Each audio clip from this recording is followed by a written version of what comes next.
Until the mid-1800s, people folded or laid their clothes flat, or hung them on hooks or pegs. Once it became more common to store clothes in a wardrobe, someone, historians don't know exactly who, invented the clothes hanger, a hanging device shaped like human shoulders. Since the mid-19th century, hundreds of inventors have patented various shaped hangers, many of which are still being produced today. This Czech company makes wooden hangers in several styles. It uses beech, a hard and durable type of wood. The damp logs air dry outdoors for 7 months, then go into a kiln for 3 to 4 weeks. Drying the wood is critical, otherwise the hangers would expand and contract with temperature changes and eventually crack.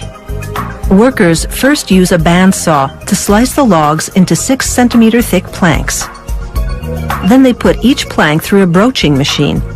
Inside, a toothed blade planes the wood, rendering the top and bottom surfaces level and smooth. Next stop is a grinding machine, which contains abrasive belts.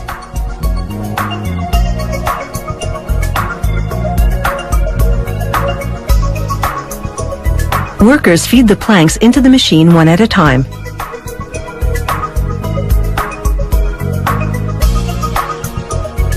As each plank passes through, the belts above it sand the top silky smooth. When the plank exits the machine, workers flip and refeed it to smooth the other side. An automated saw cuts each plank in half and trims the halves to a specific dimension. The now smaller planks go into another grinding machine, which sands the sides smooth. Now the hanger shaping begins. Workers stack 10 planks and, using a circular saw, cut them to the same length, the ends at a 60-degree angle.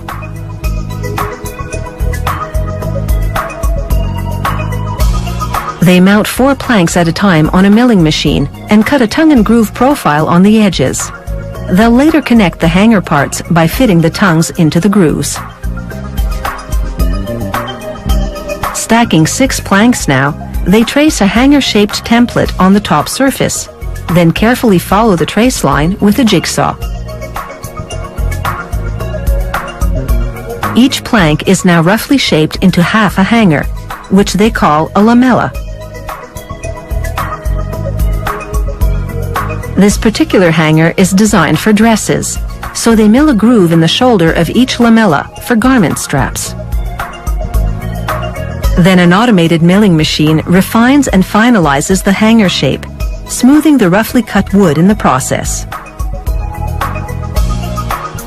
Next, with strong cabinet maker's glue, they coat the tongues and grooves of 2 lamellas, then fit them together on a press.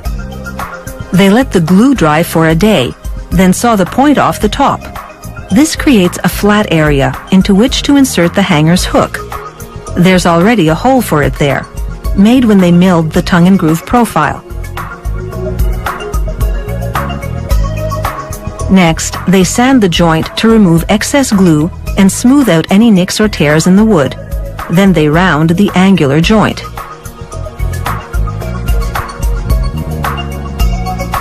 To seal and protect the wood, they now spray the entire surface with varnish. When it dries, they do a rough sanding, then apply a second coat and let that dry. Many customers want their logo printed on the hangers they order.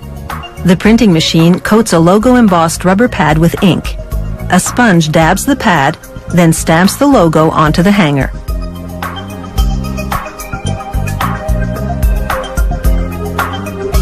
Finally, the hanger's iron hook. It's either nickel-plated for a silver tone or brass-plated for a gold tone. Workers position the hook, then a press rams it into the wood 1 centimeter deep. The hook has screw-like threads at the base, which grab and lock into the surrounding wood. For certain models, the factory stains or paints the wood prior to varnishing it. After all, many people like their clothes hangers to make a fashion statement too.